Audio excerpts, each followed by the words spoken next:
News, सच जरूरी है। नमस्कार दर्शकों, आप देख रहे हैं MNS न्यूज टीवी और मैं हूं आपके साथ श्रद्धा तिवारी। तो आइए देखते हैं आज की खास खबर।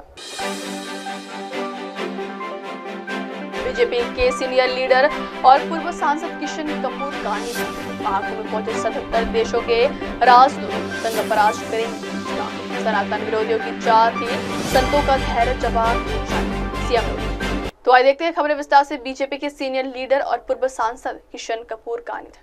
हिमाचल प्रदेश के धर्मशाला से बड़ी खबर सामने आई है। बीजेपी के सीनियर लीडर और पूर्व सांसद किशन कपूर का 74 साल की उम्र में निधन हो गया। पीजीआई चंडीगढ़ में उनका इलाज चल रहा था। आज यानी शनिवार को उन्होंने चंडीगढ़ में अंतिम सांस ली।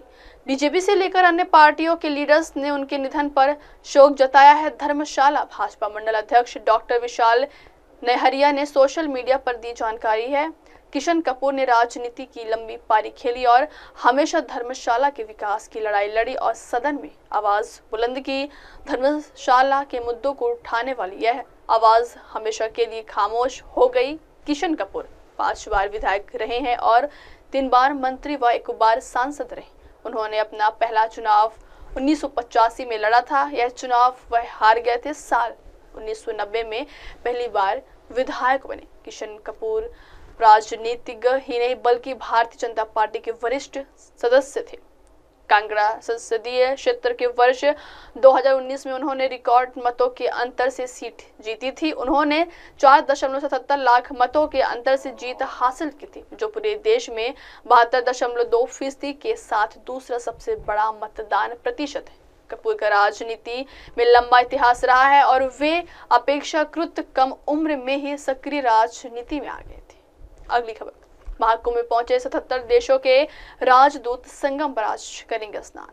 यूपी के प्रयागराज में इन दिनों महाकुंभ मेला चल रहा है। महाकुंभ में अब तक 31 करोड़ श्रद्धालु स्नान कर चुके हैं। वहीं आज दिन भर महाकुंभ में दुनिया भर के राजनयिक का बड़ा जमाव बड़ा रहेगा। 73 देशों के राजनयिक समेत 118 विशिष्ट अतिथि महाकुंभ मेले में पहुंच गए हैं। विदेश मंत्रालय के प्रवक्ता रणधीर जायसवाल ने कहा है कि यह दौरा भारत की सांस्कृतिक और आध्यात्मिक विरासत को करीब से देखने का एक अनूठा अवसर होगा। इसमें जापान, रूस, दक्षिण America, Mexico, Africa, Italy, Ukraine, Germany और नेपाल समेत कई देशों के राजनयिक शामिल हैं।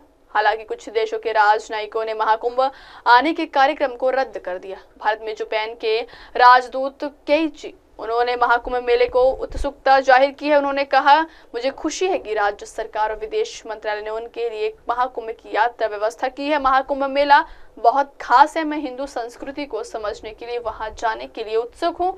इसी के साथ एस्टोनिया की राजदूत मार्जेलुप ने भी महाकुंभ मेले को लेकर अपनी खुशी जाहिर की है। सरकार ने विदेशी मेहमान के लिए अपनी तैयारी पूरी कर ली। अगली खबर, सनातन विरोधियों की चाह थी, संतों का धैर्य जवाब दे। यूपी के मुख्यमंत्री योगी आदित्यनाथ ने कहा है कि मैं उन संतों का अभिनंदन करता हूं जिन्होंने मौनी अमावस्या के अवसर पर हमारे सामने आई चुनौती का धैर्यपूर्वक सामना किया। कुछ महान आत्माएं उस दुर्घटना का शिकार हुई, लेकिन उस स्थिति में हमारे संतों ने रक्षक की भूमिका निभाई और धैर्य और साहस के साथ उस चुनौती पर विजय प्राप्त की। सनातन धर्म का विरोध करने वाले यह उम्मीद कर रहे थे कि हमारे संतों का धैर्य जवाब दे जाएगा और उपहास का पात्र बनने की कोशिश कर रहे थे।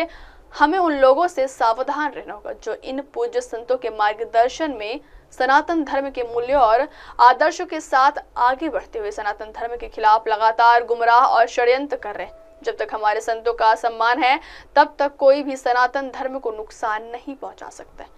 सीएम योगी आदित्यनाथ ने सभी संतों और 13 अखाड़ों का अभिनंदन करता हूं। उन्होंने अपने बड़े आयोजन को अपना माना और परिस्थितियों का सामना करते हुए पुण्य आत्माओं को श्रद्धांजलि भी दी और अपने दायित्व का पूरी जिम्मेदारी के साथ निर्वहन भी किया। आदित्यनाथ ने कहा कि सनातन धर्म ही मानव धर्म है।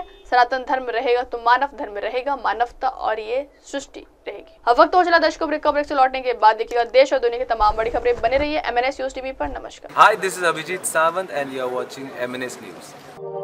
आप देख रहे हैं MNS न्यूज, सच जरूरी।